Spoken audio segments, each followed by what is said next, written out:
What's going on? Ryan Troy back with another video for you today. And in this video, I want to talk to you about why you may be purchasing the wrong light.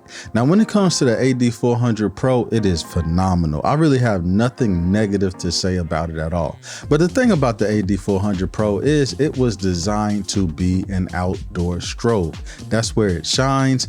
That's why it has the features that it has and all of that. Now, the thing about it that I realize is while going to different studios, I noticed that a few people that own these studios buy a lot of AD400 Pros to put inside of their studio. That's kind of where you're making the biggest mistake. See, the AD400 Pro, as I said earlier, is designed to be outdoors. I think a lot of people bypass the part that Godox actually has studio lights for sale, like the one behind me right here, the Godox SK400 Mark II.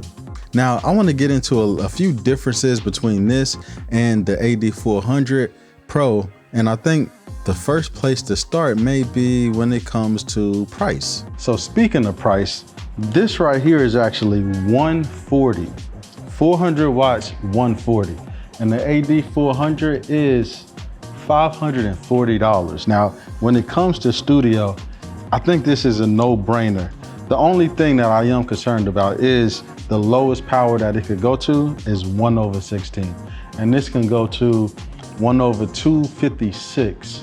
So I actually just ran into a problem with trying to expose her and needing to stop this down a little bit on the power, and I couldn't. So I had to switch to my AD300.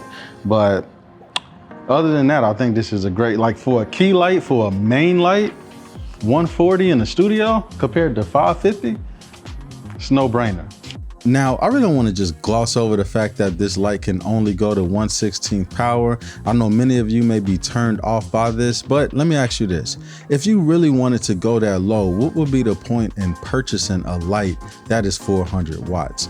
This light really shines when it comes to being a key light, where you're about 16 and up more, right?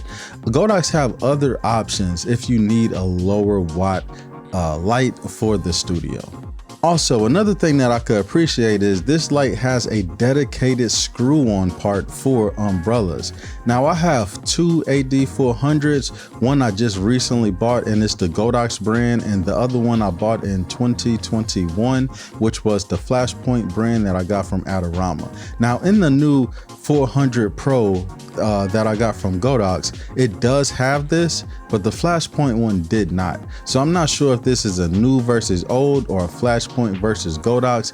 If you have any insight on that, maybe you have a Flashpoint, leave it in the comment section below just to help other people out that watch this video. But it is greatly appreciated that this light right here has the dedicated screw-in part for umbrellas. Now, another thing that may be an issue when it comes to this light is the noise. I want you to take a listen to this right quick.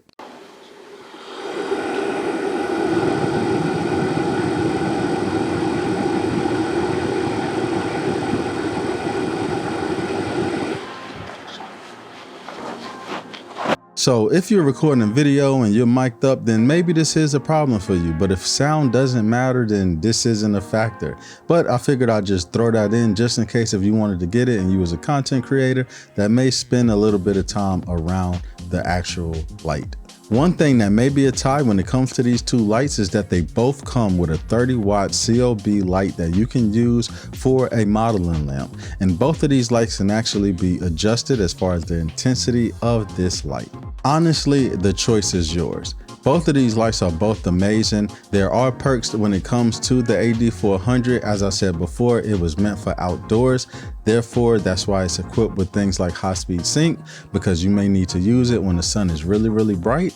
The portability factor, all of these things make sense. And if you already have an AD400 Pro, then I can understand why you would probably just want to bring that to the studio, especially if you don't own a studio. Sometimes the AD400 Pro probably can come in handy because you can move that light all around without worrying about the cord and all of that getting into the way.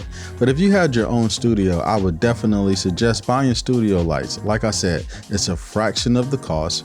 You have great power for a really low price, and maybe you would opt in for an AD200 or AD300 to be those little side lights, or the ones that you don't have to worry about that cord. If you want a backlight or if you want a side light, then maybe you go with that. But if you were starting a studio out or anything like that, I would definitely suggest checking out this light right here. I will have links in the description. You let me know if you guys have this light, if you have the AD400 light and you think maybe you should give this a chance, or if you just want to skip this and just go straight into a $550 light. Either way it go, let me know in the comment section. Make sure you like this channel, or make sure you like this video and subscribe to this channel. And until the next time, peace.